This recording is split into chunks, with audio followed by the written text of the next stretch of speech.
Amen. Alors, je vais commencer par la prière et puis on va mettre nos ceintures et puis on va décoller ensemble. Amen, vous êtes d'accord? Oui. Merci Seigneur pour ta présence. Seigneur, ce matin, viens prendre toute la place. Je sais que tu es déjà là. Et puis, Seigneur, on veut juste être, en anglais on dit wow. On veut être émerveillé de tout ce que tu vas faire au milieu de nous, dans le nom de Jésus. Amen. Amen. Alors, le titre de mon message, c'est « J'ai cru, c'est pourquoi j'ai parlé ». Et tantôt, j'étais en train de changer le titre de mon message dans ma tête, donc il fallait que je le prenne, sinon je l'aurais changé. Sinon aussi, j'aurais pu l'intituler « Lève-toi dans ta foi, lève-toi pour ta foi ». Amen. Amen. Et ça ne sera pas un message long, ça sera un message puissant, je crois, que Dieu veut nous dire ce matin. Et on sait en ce moment que nous sommes dans le mois où je sais que Pasteur a prêché tout le long du mois sur l'importance de prophétiser. Comment c'est important de déclarer la parole, de se tenir sur les promesses de Dieu. Je sais que j'étais souvent à l'école de dimanche, mais j'entendais des parties et puis je vais réécouter aussi les messages du dimanche. Et vraiment, l'importance de déclarer la parole de Dieu n'est plus à démontrer, hein, on le sait. S'il y a quelqu'un ici qui ne déclare pas encore la parole de Dieu, ce n'est pas encore tard. C'est toujours bon de commencer. Et ce matin, on va aller le technicien du son qui fait le babysitter en même temps. Alléluia. Alors, on sait que le royaume de Dieu, par exemple, c'est un royaume qui est régi par des principes. Dans le royaume de Dieu, tu fais ça, le Saint-Esprit met sa part et tu as tel résultat. Et chaque fois qu'on applique la parole de Dieu, vraiment, c'est pas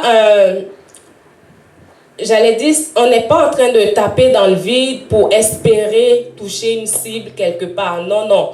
On applique les principes de Dieu et on s'attend qu'il va produire des résultats parce que Dieu n'est pas un homme pour mentir. Dieu, en tout cas, moi, pour le peu de parcours spirituel que j'ai eu avec Dieu, je sais que de Genèse à Apocalypse, Dieu n'a menti à personne, donc il ne va pas commencer par moi. Dieu a une réputation à sauver. Et sa réputation est tellement grande qu'il ne veut pas commencer à faire des affaires, genre à faire acception de personnes. Il ne veut pas commencer à faire des combines avec une personne parce qu'il y a toute la terre entière qui regarde à lui. Donc Dieu n'a pas intérêt à commencer des combines avec une personne. Et ça, c'est une assurance parce qu'on sait que s'il n'a pas fait avec quelqu'un dans Genèse jusqu'à Apocalypse, il ne va pas commencer par nous. Donc, on applique sa parole et puis on peut être garanti que le résultat va être le même qu'il a été pour quelqu'un d'autre. Amen. Amen. J'aime quand vous participez avec moi, vous dites Amen. Si c'est Amen, c'est bon. Si c'est Amen pas, c'est... Amen. Amen. Et dans Acte 10, verset 34, Pierre dit, « En vérité, je reconnais que Dieu n'a point d'égard à l'apparence de personne. » Donc, ça veut dire que peu importe que je sois sous mon bon jour, je me sois levé, on dit bad day hair, ou je sais pas, que je me sois levé du mauvais pied, ou que ça soit tout à l'envers, peu importe, Dieu ne fait acception de personne. Dieu ne regarde pas l'apparence de qui on est pour répondre à ses promesses. Dieu l'a dit et il veille sur sa parole pour l'accomplir. Amen. Amen. Et aussi, on a appris, ça c'est juste un petit rappel, on a appris que les promesses de Dieu sont activées vocalement. Les promesses de Dieu ne font pas juste être dans la Bible et puis c'est un beau livre à lire ou à mettre dans notre bibliothèque. Non, les paroles de Dieu sont activées vocalement. Elles entrent en mouvement quand on leur donne notre voix, quand on leur donne un moyen de fonctionner. Je ne sais pas pour vous, mais des fois quand on va dans un centre d'achat, par exemple, il y a des portes qui sont activées, ont des senseurs. Que lorsqu'il n'y a pas quelqu'un qui est assis en arrière, peut-être, je ne sais pas, dans un bureau qui te voit et puis qui ouvre la porte. Non, non.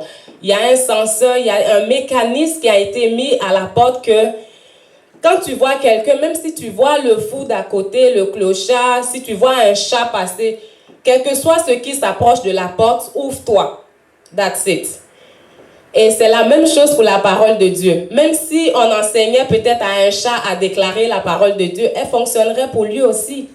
Donc la parole de Dieu fonctionne vocalement, est activée vocalement pour nous, pour qui que ce soit. Amen. Amen. Et ce matin, on va voir que après avoir prophétisé ou même avant de prophétiser, faut pas que l'ennemi vous amène à douter, de dire « Oh, mais ça fait 2 mois que je déclare et puis il se passe rien. » Non, non, vous allez voir, on va voir ensemble que déclarer la parole de Dieu, faire qu'est-ce qu'il y a à faire avant ou après avoir déclaré la parole de Dieu, ça fonctionne. Et moi, je suis un témoin vivant de comment la parole de Dieu a fonctionné par le fait que je l'ai prophétisé. J'ai mis en application ma foi, j'ai fait ma part. J'ai fait ma part. Et ça, c'est vraiment un point qui me tient à cœur parce que je dis toujours, en tout cas pour ceux qui m'ont écouté une couple de fois, je dis, s'il y a quelque chose, si on doit blâmer quelqu'un là, je ne voudrais pas que ce soit moi à blâmer. Je veux toujours avoir fait ma part. Et puis, l'autre part, c'est peut-être le temps qu'il faut ou que c'est le Seigneur qui a décidé autrement. Mais quant à moi, je veux faire ma part. Alléluia. Amen. Alors, on va voir avec Dieu. Tout commence avec Dieu. Vous savez, quand Dieu a créé la terre qui nous environne, tout ce qui nous entoure, Dieu croyait, en tout cas Dieu croyait en sa parole. Dieu a confiance en lui. Il sait que tout ce qui va sortir de sa bouche comme parole est vrai et elle va s'accomplir. Et la même chose pour nous. 1 Jean 4, 17 dit « Tel il est ». Tel il est, pas tel il était ou tel il sera, tel il est présent. Le temps est présent, on parle d'aujourd'hui. Tel il est, tel nous sommes. Et le temps est bien choisi, le mot est en rouge. Nous sommes, pourquoi? Parce que c'est présent. On ne parle pas d'hier, les choses anciennes sont passées. Amen. Amen. On parle d'aujourd'hui, tel nous sommes. Et Psaume 33, verset 6 nous rappelle que les cieux ont été faits par la parole de l'Éternel et toute leur armée par le souffle de sa bouche. Le souffle de sa bouche par qu'est-ce qu'il a déclaré. Et les cieux qu'on connaît, les cieux, en tout cas quand on enlève le plafond, les cieux qu'on voit ont été faits par la parole de Dieu. Genèse 1, 3 dit, Dieu dit que la lumière soit et la lumière fut. Donc, c'est vraiment des passages qu'on connaît et on sait. C'est vraiment basique. Ça, c'est le b.a.-ba. Dieu a parlé. Dieu a cru à ses paroles. Et puis, on a vu le reste, c'est de l'histoire. Et tout ce que Dieu nous demande de faire, Dieu ne va pas chercher des choses qu'on est incapable de faire. Non seulement il nous demande de faire, mais il s'assure que lui-même, il a fait pour nous montrer l'exemple. Ou bien que des gens l'ont fait pour que nous, on puisse s'en inspirer. Amen. Amen. Donc, des gens dans la Bible ont fait qu'est-ce que Dieu attend de nous, ou bien des gens dans notre environnement font qu'est-ce que Dieu attend de nous. Donc, on n'est pas dépourvu.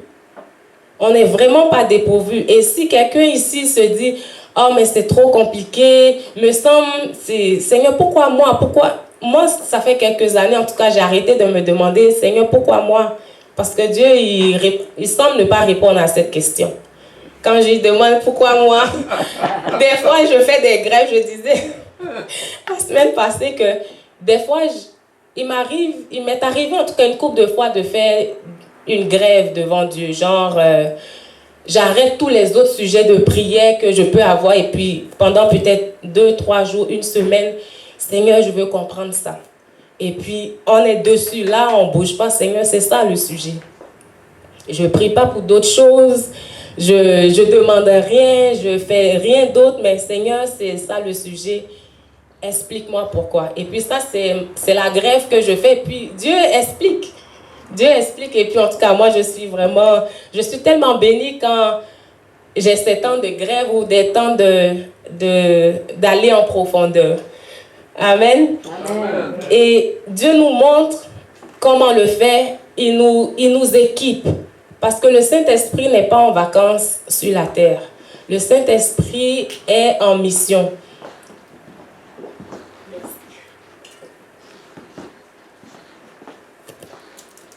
Le Saint-Esprit est en mission sur la terre. Et sa mission, c'est quoi? C'est de nous équiper, de nous enseigner toutes choses. Quand Jésus partait, il a dit que je m'en vais, je vais vous envoyer un paraclet, un comme moi, un conseiller, un consolateur. Lui, il va prendre tout ce que je vous ai dit et puis il va vous l'expliquer. Donc, il faut que Jésus ait parlé, qu'on n'ait pas compris, que le Saint-Esprit le prenne pour nous l'expliquer. Amen. Amen. Amen. Amen. Et dans l'exemple, on connaît un exemple vraiment assez populaire, c'est Ézéchiel 37, où dans la vallée d'ossements desséchés, Dieu a dit à Ézéchiel, est-ce que les ossements que tu vois vont revivre? Il a dit, Seigneur, c'est compliqué, c'est toi seul qui sais. Donc, Dieu, il sait que s'il pose la question à Ézéchiel, soit que Ézéchiel n'a pas la réponse, mais lui, Dieu veut démontrer un point. C'est pourquoi il pose la question pour, à la fin, démontrer son point. Et Dieu fait la même chose avec nous. Il nous pose une question et il s'attend à une réponse ou il s'attend à ce qu'on s'abandonne dans le fait que c'est lui qui a la capacité de faire la question qu'il pose. Et où je veux en venir avec ce point, c'est que Ézéchiel, quand il a vu la vallée d'ossements, il savait que physiquement, lui, en tout cas Ézéchiel, humainement parlant, même s'il est prophète, là, il n'aurait rien pu faire sans l'instruction de Dieu, sans obéir à la voix que Dieu lui demande, à la voix de Dieu. Amen. Et Ézéchiel a parlé, il a prophétisé, il a suivi les consignes que Dieu lui a données. Et ça, c'est vraiment, Ézéchiel, il a pris le temps de regarder, de considérer tous les ossements, de considérer le Dieu qui lui pose la question, et puis du surplus, du débordement qu'il avait, il a prophétisé en suivant les instructions de Dieu. Et c'est ce qui m'amène à mon point suivant qui parle du débordement divin. Et le débordement divin, c'est quoi? Aujourd'hui, en tout cas, tout le parcours qu'on est en train de faire, c'est voir, oui, c'est important de prophétiser, mais quelques précautions ou quelques considérations avant de prophétiser ou après qu'on ait prophétisé. C'est ça qu'on va voir aujourd'hui et qu'on est en train de voir. Donc, le débordement divin, c'est quoi? C'est que il faut qu'il y ait un dépôt, il faut qu'il y ait une accumulation pour qu'à un moment donné, il y ait un débordement. Et quand je parle de débordement divin, c'est ce que 1 Pierre 4:11 qui dit, si quelqu'un parle, que ce soit comme annonçant les oracles de Dieu. Et Luc 6:45 l'exprime très bien, il dit quoi?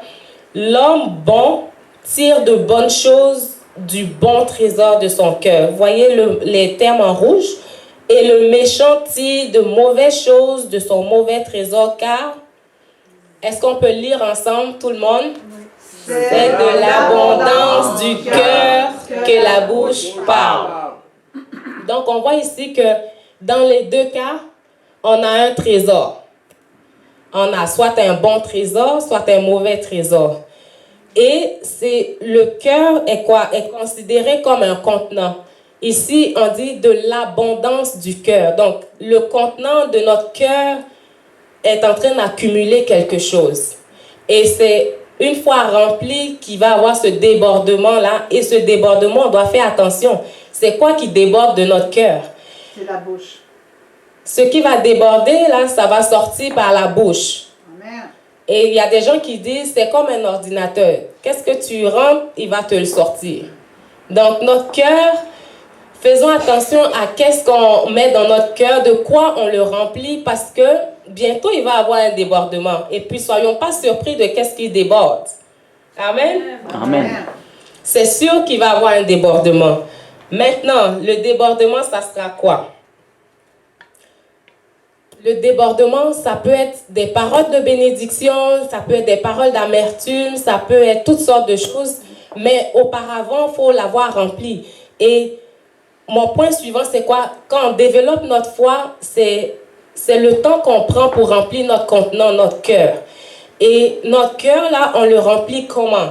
Parce que, souvenez-vous, on va prophétiser, on va déclarer la parole de Dieu, mais on fait un travail préalable avant de déclarer la parole de Dieu parce que on n'est pas juste en train de taper dans le vide ou lancer des flèches comme ça et puis espérant qu'on va atteindre une cible. Non, non.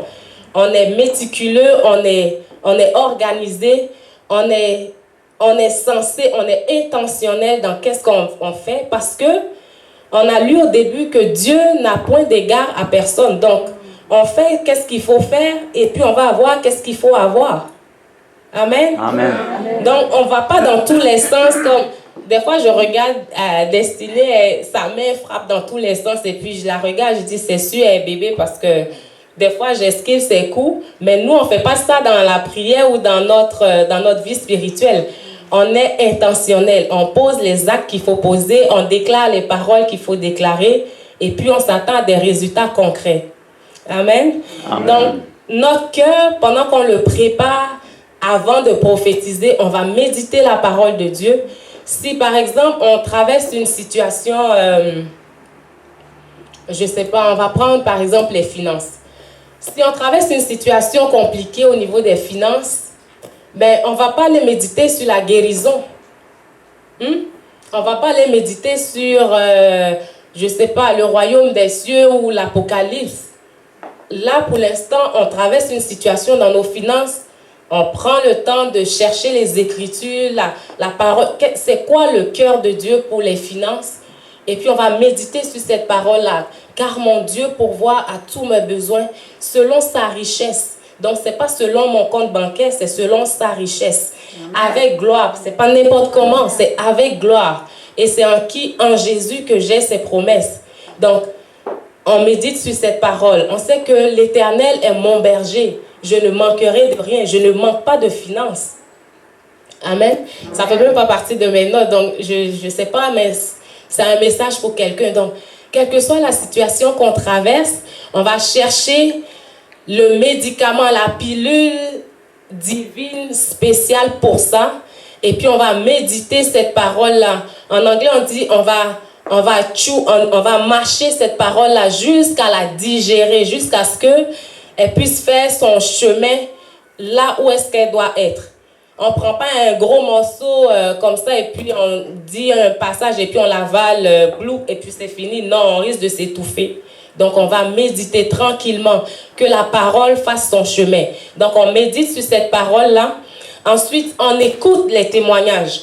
Donc, si c'est compliqué, on se dit, c'est tellement loin à atteindre, Seigneur, comment tu vas pourvoir à tous mes besoins? C'est comme la marche est haute, ok? On va écouter qu'est-ce que tu as fait pour quelqu'un comme moi, quelqu'un qui était dans la même situation que moi. Donc, on va écouter des témoignages. Amen. Amen. Amen. On va écouter des témoignages qui parlent de qu'est-ce que Dieu a fait pour quelqu'un qui était dans ma situation.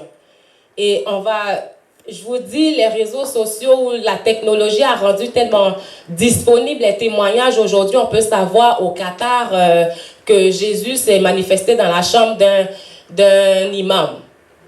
Ou qu'il y a une mère seule avec son enfant dans un désert et puis Jésus a pourvu à un puits, ils ont pu boire de l'eau. Ou qu'il y a un homme d'affaires qui était au bord de la faillite et puis bang, son compte bancaire a été pourvu. Donc, c'est des témoignages qui concernent ma situation. Je vais les écouter, je vais en trouver, je vais prêter oreille à qu'est-ce que Dieu a fait pour quelqu'un qui était dans ma situation. Amen.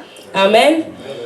Et je vais mettre la louange. La louange, c'est vraiment une arme qui est redoutable pour confondre l'ennemi. Parce que quand ça ne va pas bien dans tes finances, et puis au lieu de courir à gauche, à droite, gratter tes scènes, et puis appeler ton banquier pour te plaindre, et puis, au lieu de faire tout ça, et puis des moyens peut-être humains qui sont légitimes, qui sont peut-être intelligents, au lieu de faire ça, que tu prends un temps, ok Seigneur, je veux juste t'adorer, je veux te faire confiance. Seigneur, Tu es merveilleux. Vraiment, il n'y a aucun Dieu comme toi. On n'a jamais appris dans le monde entier qu'un Dieu ait pris tellement soin de ses enfants comme tu prends soin de moi. Seigneur, quand je pense à ce que tu as fait l'année dernière, on était sur le point de nous expulser de la maison, tu nous as sécurisés. Seigneur, quand tu rappelles à Dieu, c'est un dépôt qui a été fait. Dieu a fait dans le passé. En tout cas, si vous êtes vivant aujourd'hui, je pense que Dieu a une historique avec chacun de nous. Amen. Amen. Dieu a fait quelque chose dans le passé. Donc, c'est d'aller réveiller ta mémoire de ce que Dieu a fait. Seigneur, merci que l'année passée, c'était compliqué pour voyager, pour aller à telle place, mais Seigneur, miraculeusement, tu as pourvu. On a pu faire ce voyage-là. Seigneur, ma femme était malade l'année surpassée, mais quand les médecins étaient confus, ils discutaient, ils ne savaient même pas qu'est-ce qui lui arrivait.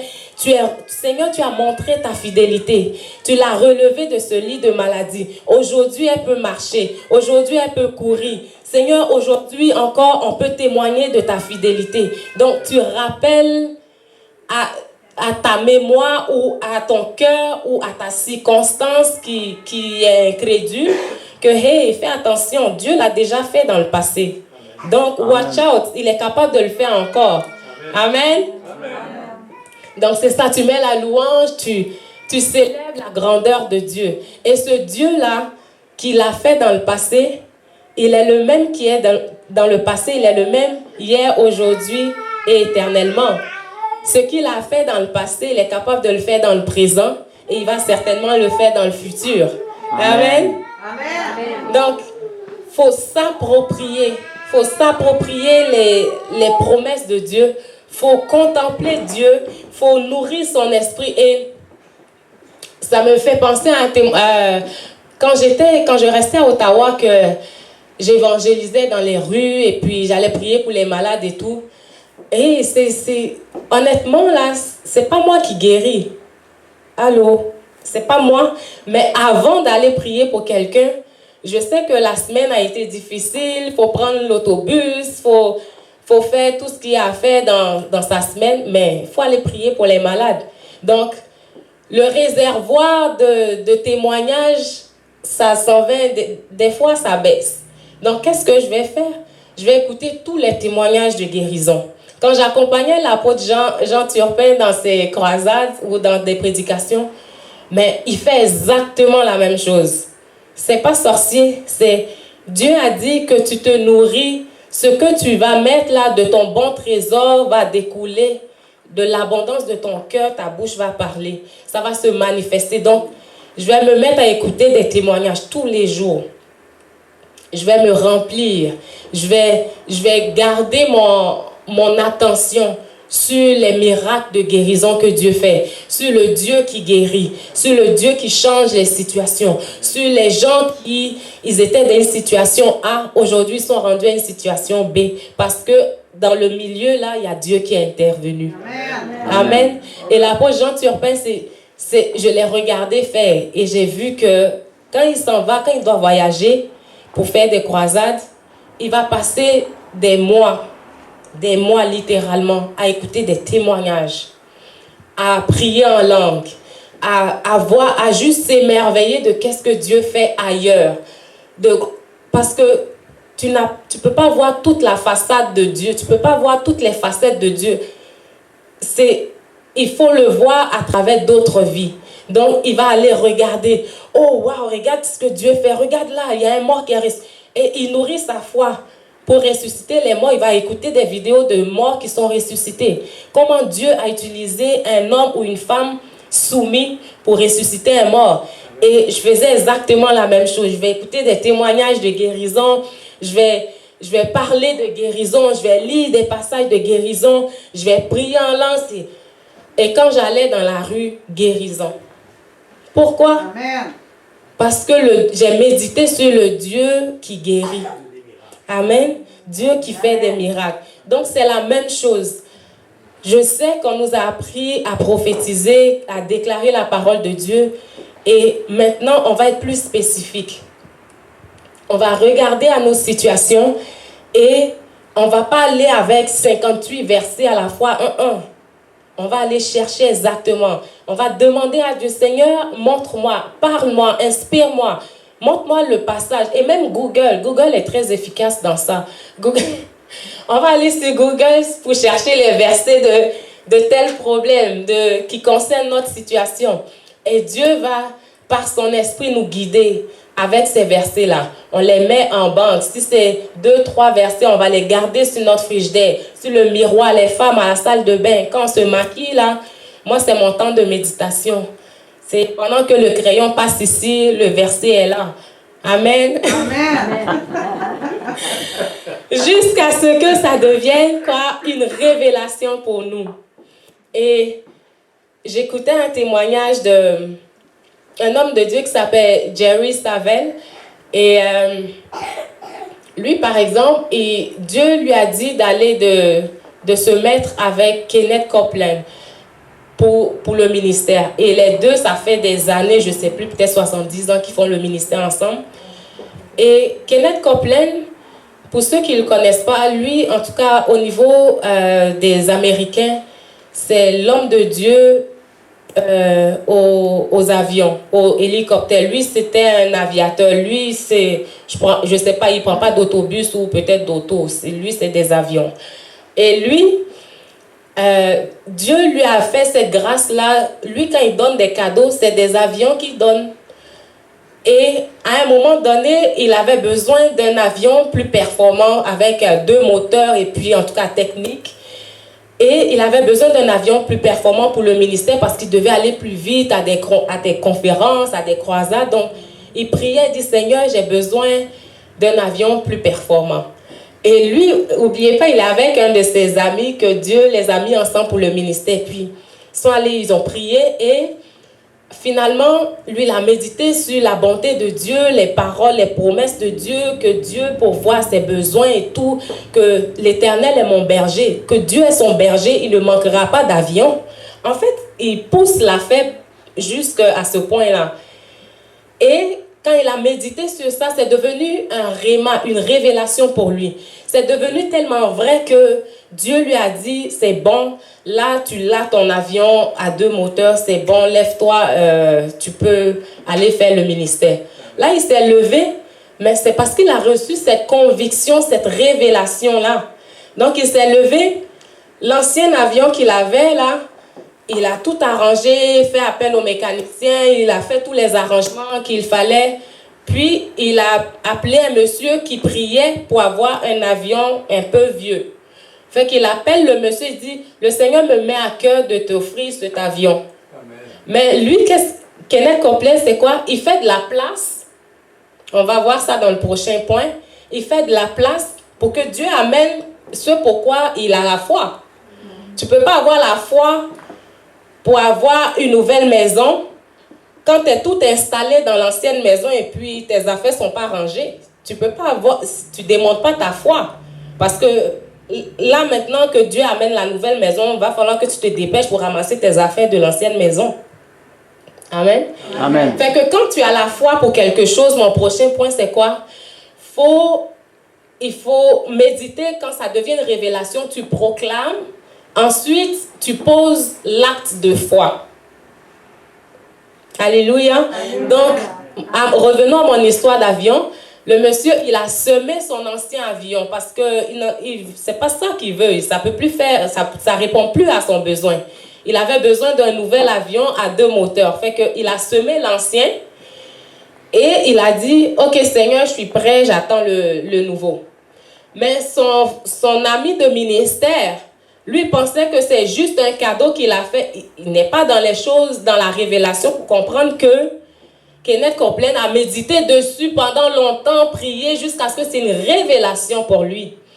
Donc lui aussi, quand il a vu que Kenneth avait semé l'avion et que 2 semaines plus tard, une compagnie d'aviation sortie de on ne sait pas où, qui avait fini de vendre ses avions, mais pour une raison ou une autre, il n'y a personne qui voulait acheter un autre avion, le dernier qui a 2 moteurs. Il n'y a personne qui veut l'acheter parce que c'est trop gros, personne ne veut faire.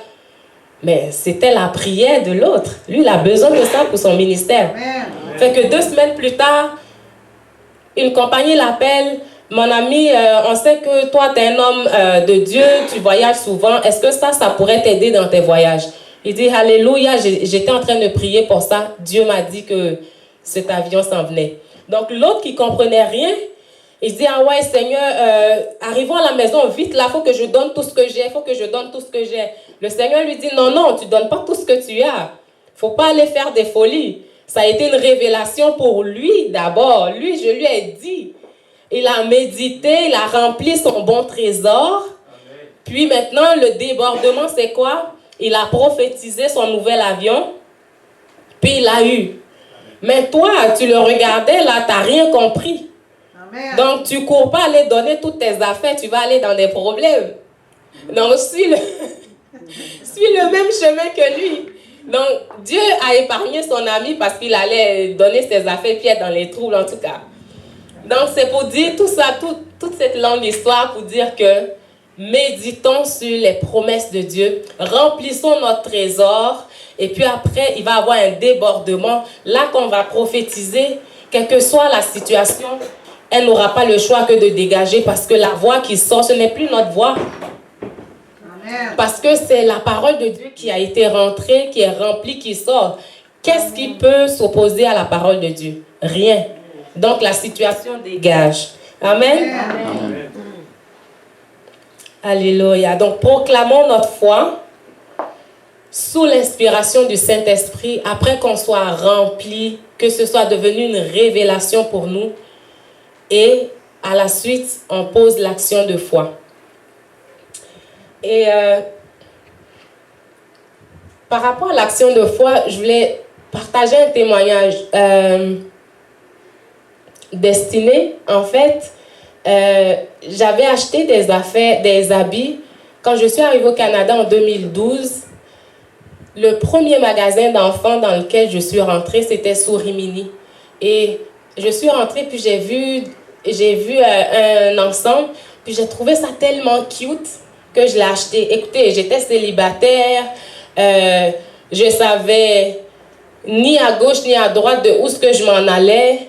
Je venais à peine d'être chrétienne, mais quand je suis rentrée dans ce magasin, j'ai acheté, puis j'ai dit, « Oh Seigneur, tu vas me donner un bébé qui fit dans cet ensemble. » Puis cet ensemble-là, croyez-le ou pas, cette année, le 8 mai 2022, 10 ans plus tard, je l'ai porté à destinée.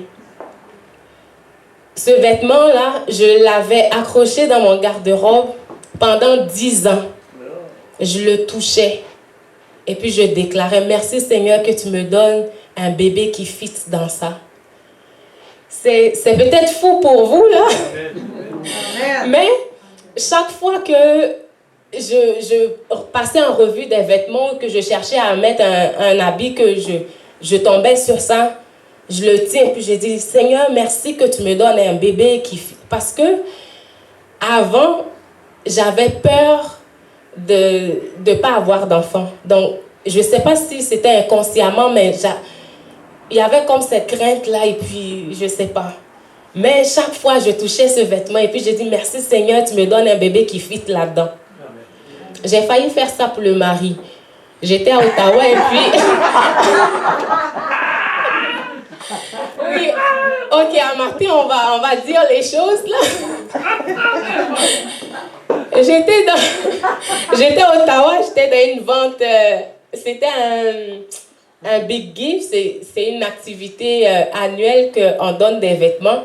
Et puis j'ai trouvé un veston qui était vraiment beau, là, j'aimais le veston. Et puis quand je le regardais, je dis, ah, peut-être que je vais l'amener chez nous, je vais prier que Dieu me donne un mari qui fit dans le veston. Vraiment, pour vrai, là, j'ai regardé le veston, je l'ai même pris. Et puis après, j'ai vu un frère qui avait besoin plus du veston que moi, fait que j'ai donné. Mais quand je pense aux vêtements pour le bébé, et puis le mari tardait, j'ai dit, Seigneur, j'aurais dû prendre le veston. Et à plusieurs reprises, je voulais aller acheter un veston pour dire, Seigneur, voilà la grandeur du mari que tu me donnes. Il doit fitter dans ce veston. Et c'est crazy, c'est poussé, mais C'est comme ça que notre foi doit être focus, déterminée, intentionnelle. Donc, pour revenir aux vêtements de destinée, en fait, j'étais même pas en voie d'être mariée. J'avais même pas de chum dans les alentours, rien. Mais j'ai acheté et par la foi, chaque fois je déclarais, Dieu me donne un bébé qui fit dans ça. Merci Seigneur pour mon bébé. Voilà, c'est... Et quand j'allais dans les magasins, quand je faisais l'épicerie ou quoi que ce soit, à la fin de l'épicerie, j'allais faire un tour dans le rayon bébé. Et puis je regardais les liquidations. Quand j'ai de la monnaie, je dis ok, je vais acheter ça, ça coûte rien, je vais acheter de toute façon, ça coûte rien. Et j'accumulais comme ça. Et à un moment donné, des fois, je dis Seigneur, merci que le bébé s'en vient, son linge est prêt. Seigneur, je suis prête. Donne le mari et tu donnes le bébé. Et 10 ans plus tard, quand le 8 mai, ici, on faisait la dédicace de destinée, je la regardais et puis j'ai dit Seigneur, je ne peux pas croire que j'ai eu la foi aussi poussée à ce point-là. Amen. Amen. Donc, merci Seigneur que si on est fou, selon le monde, on n'est pas fou pour Dieu. On l'est dans les choses de Dieu. On est poussé dans les choses de Dieu. On est tête baissée et puis on fonce dans les choses de Dieu. Amen. Amen. Amen. Alors, on va voir pour terminer que Jésus a fait la même chose. On connaît l'histoire dans Jean 11 de Jésus qui a ressuscité Lazare. Et Lazare, c'est vraiment, quand tu parles de cas désespérés, c'était le cas de Lazare. Vraiment, là, la Bible dit au verset 39 de Jean 11 que Jésus dit « ôtez la pierre ». Marthe, la sœur du mort, lui dit « Seigneur, il sent déjà, car il y a 4 jours qu'il est là ». Au verset 41 dit « Ils ôtèrent donc la pierre et Jésus leva les yeux en haut, dit « Père, je te rends grâce de ce que tu m'as exaucé ». Ayant dit cela, il cria d'une voix forte « Lazare, sort !» Et le mort sortit, les pieds et les mains liés de bandes et le visage enveloppé d'un linge. Jésus leur dit « Déliez-le et laissez-le aller ». Donc on voit, il y a des mots en rouge que Jésus, il croyait que de toute façon, quand il va se tenir devant la tombe de Lazare, qu'il va parler, même la pierre qui fermait la tombe là ne peut pas résister. La pierre doit give way, se tasser. La mort doit se tasser. Tout ce qui était dans la situation de Lazare doit laisser la place à la parole du roi. Amen. Amen. Donc Jésus, il est tellement conscient de ça que il se met devant la tombe et puis il croit déjà que quand il va parler, il va se passer quelque chose. Donc pour les autres qui ne croient pas du tout, les autres incrédules autour, et puis il peut y avoir des incrédules, surtout quand quelqu'un est mort, que tu te mets en avant de la tombe. Croyez-le, il y a beaucoup d'incrédules. Tout le monde veut voir ce qui va se passer. Tout le monde veut peut-être attendre de se moquer s'il ne se passe rien. Puis il y en a aussi qui veulent voir juste pour croire ou pour alimenter leur conversation ou peut-être s'ouvrir à la foi. Donc Jésus leur dit quoi? Ôtez la pierre. Donc ôtez la pierre, pourquoi? Le gars il est déjà mort, ça fait 4 jours qu'il sent. Ôtez la pierre, pourquoi? Parce que le mort s'en vient. On ne peut pas laisser un vivant dans une tombe et fermer avec une pièce, c'est pas possible. Les vivants sont de ce côté-ci. Donc, ôtez la pierre parce que le vivant s'en vient. Amen. Amen. Je te rends grâce. Pourquoi?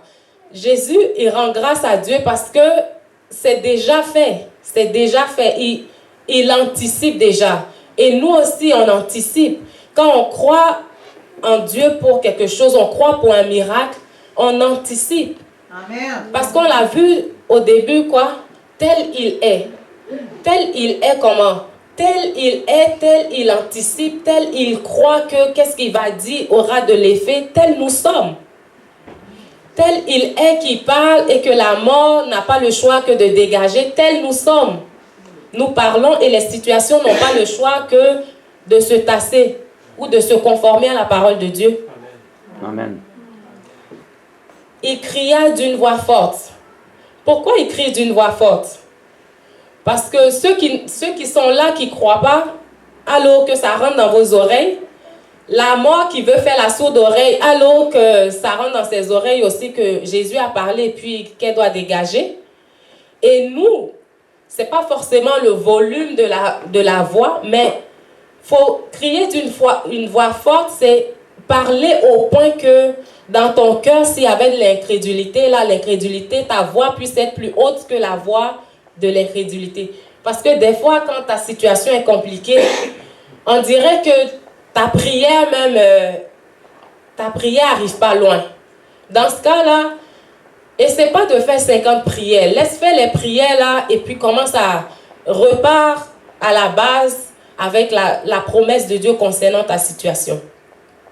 Parce que je peux vous dire que j'ai appris à la Dieu vraiment avec toutes sortes de prières que je faisais. Je vous ai raconté des fois ici comment, quand j'étais célibataire, c'était Seigneur, vraiment, les anges qui font les rencontres amoureuses, là, ils chôment ou quoi? Pourquoi ils ne travaillent pas dans ma vie? Seigneur, fais quelque chose. J'ai tellement agacé Dieu, je vous dis que des fois, il dit, si je ne lui donne pas un mari, je pense qu'elle va me rejoindre sur mon trône ici. Donc, faut pas s'occuper de 10 000 choses à la fois. C'est une chose à la fois, on règle ça et puis on passe à autre chose. Et puis l'ennemi, quand il voit ça, il sait que on est à nos affaires, on sait de quoi on parle et on fait les choses intentionnellement. Qu'on n'est pas... j'applique le sang, je plaide la lumière, je lis, je délie, non, on ne fait pas tout ça à la fois. C'est comme une porte, il y a une clé qui ouvre. Ce n'est pas 3 clés dans la même serrure, non. Donc, Jésus, il savait ça, il a crié à la mort, entends ma voix, quitte le mort, laisse-le, il sort. Et il a dit aux gens, parce que Jésus aurait pu dire, Lazare sort les pieds et les mains déliés. Il allait sortir tout délié. Mais non, Jésus a dit qu'il sorte, puis les incrédules, vous allez le délier. Comme ça va vous donner une occasion de toucher comment il est réel, qu'il est vivant. Parce que si Lazare sortait, Jésus venait, et puis, ah ouais, Lazare sort, la pierre explose, les mains, les pieds, déliez-vous, et puis Lazare sort, bam, il apparaît devant tout le monde, c'est trop facile. Il n'y a pas de contribution des gens autour. Amen. Donc, Jésus a voulu qu'il contribue. C'est pourquoi nous aussi, on doit contribuer. Les miracles et les situations, les changements qu'on attend, il faudrait notre contribution. Et notre contribution, c'est quoi? Je remplis mon cœur, je parle et puis je m'attends. Il y a un délai. Il y a un délai que la parole arrive à la manifestation. Ça, j'aurais voulu vous dire qu'il n'y a pas de délai là, vraiment. Mais il y a un délai. Il y a vraiment un délai dans tout. Et Dieu seul... Martin, arrête de rire. 10 ans. Vraiment, pour une destinée, ça a pris 10 ans. J'ai trouvé que c'était long. Vraiment, là, plusieurs fois, j'ai dit, Seigneur, t'es pas vite. Mais Dieu sait. Dieu sait. Et le délai, c'est quoi? Faut pas regarder. Faut pas faire ça pendant 2 semaines et puis après, on se dit, oh, mais Seigneur, ça marche pas. Non. T'es pas obligé de faire ça tous les jours. Mais tu es consistant. Le jour que tu te souviens que ta situation n'a pas changé, ah ouais, prophétise, déclare, et puis attends-toi. Si tu l'as fait lundi, que mardi tu files pas, c'est pas grave. Mercredi, tu reviens à la charge. Quand il y a un délai, ça ne veut pas dire que tu fais tous les jours 24/7 et puis tu dors pas et puis ah ouais, il faut que ça se passe. Non. C'est le délai, c'est ta foi qui est en train de prendre de l'ampleur. C'est ton bon trésor qui se remplit. C'est tes muscles qui se forment, tes muscles. Et puis, même quand ta situation a changé, Lazare, on ne l'appelait plus Lazare, on dit la sœur du mort. et le mort sortit. On dit la sœur du mort. Donc le gars, on l'appelait même plus. Sa situation était tellement compliquée qu'on l'appelait plus Lazare, on l'appelait le mort. Donc ce matin, j'ai une bonne nouvelle pour vous. Si votre situation est compliquée, que même le nom de la situation a changé, il y a toujours une solution. Jésus est dans la place. Amen. Amen. Jésus est dans la place. Quand Lazare sentait, ça faisait 4 jours. 4 jours, c'est genre le délai est passé. Si c'était un jour encore, Jésus était dans le temps. Mais 4 jours, Jésus était passé date. Mais Jésus l'a ressuscité. Amen. Est-ce que ça vous aide? Ça vous a aidé un petit peu à matin? Donc on va...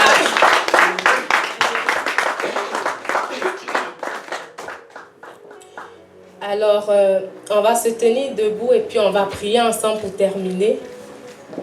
Alléluia, merci Seigneur.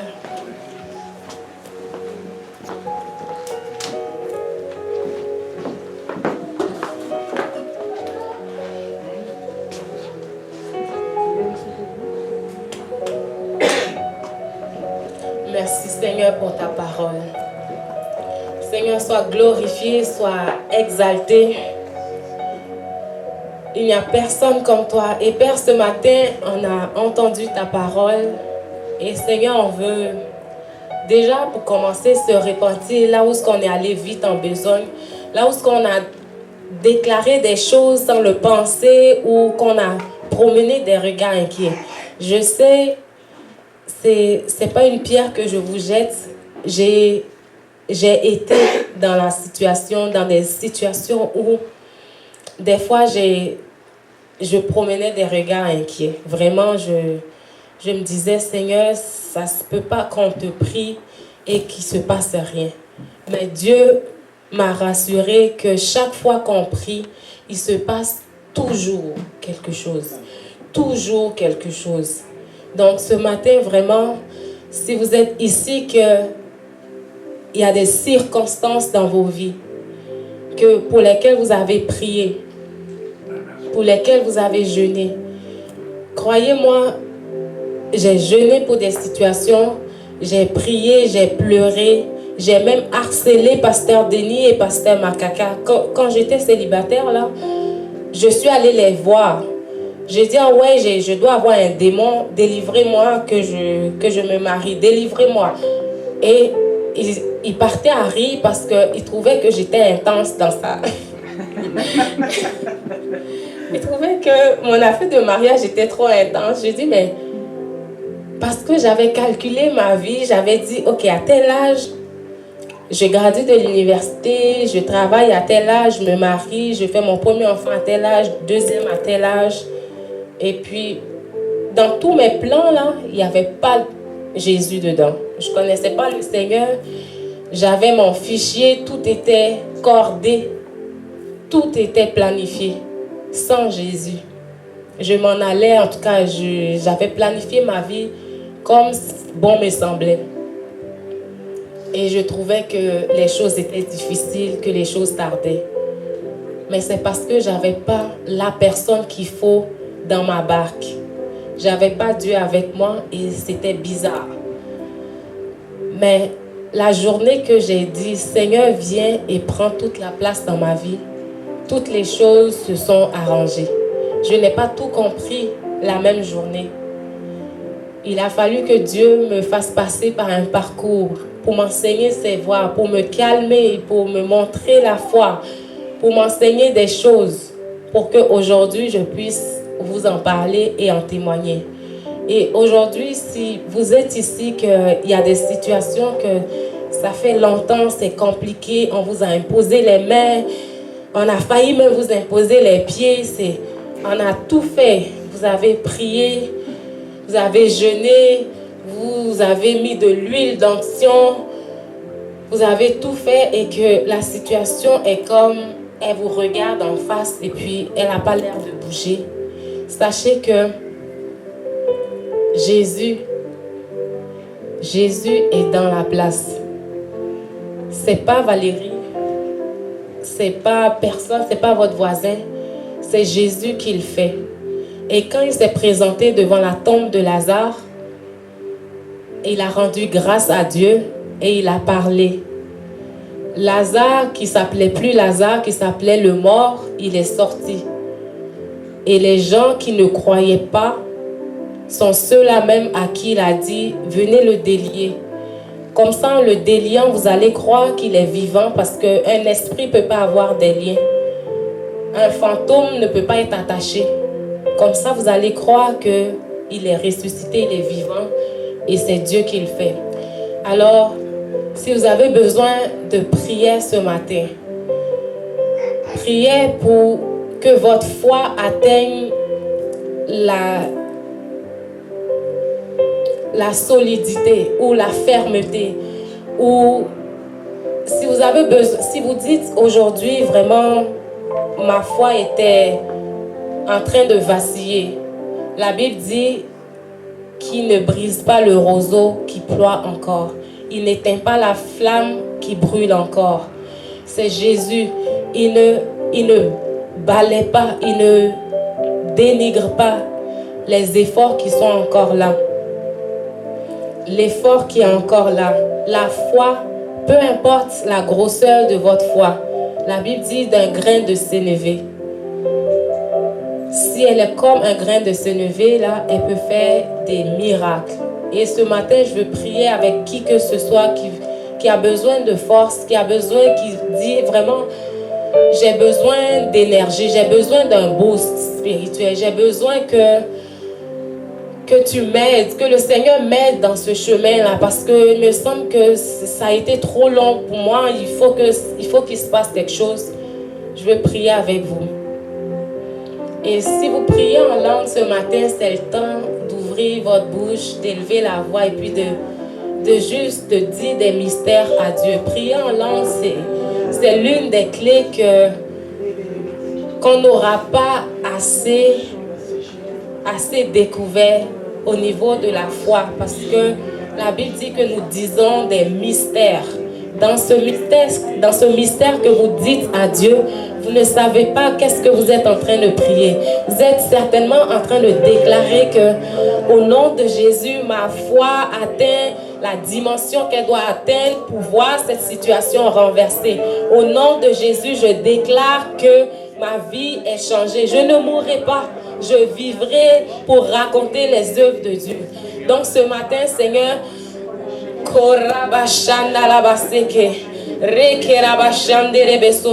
ce matin, on veut parler à la foi de nos frères et de nos sœurs. Vous pouvez vous avancer si vous avez besoin de prière. Sinon, vous pouvez rester à votre place aussi, c'est libre à vous. Mais ce matin, on veut parler, on veut déclarer à la foi de quelqu'un que ce matin reçoit le feu de Dieu, reçoit la puissance de Dieu. Ce n'est ni par la force, ni par la puissance, mais c'est par l'Esprit de Dieu que tout cela se fait. Que là où est-ce qu'il y avait un manquement, aujourd'hui on déclare que tu es restauré dans le nom de Jésus. Que là où il y avait une faiblesse quelconque, la Bible dit, si je suis faible, c'est alors que je suis fort. Donc, toutes les faiblesses dans ce lieu, au nom de Jésus, nous déclarons qu'elles se transforment en force.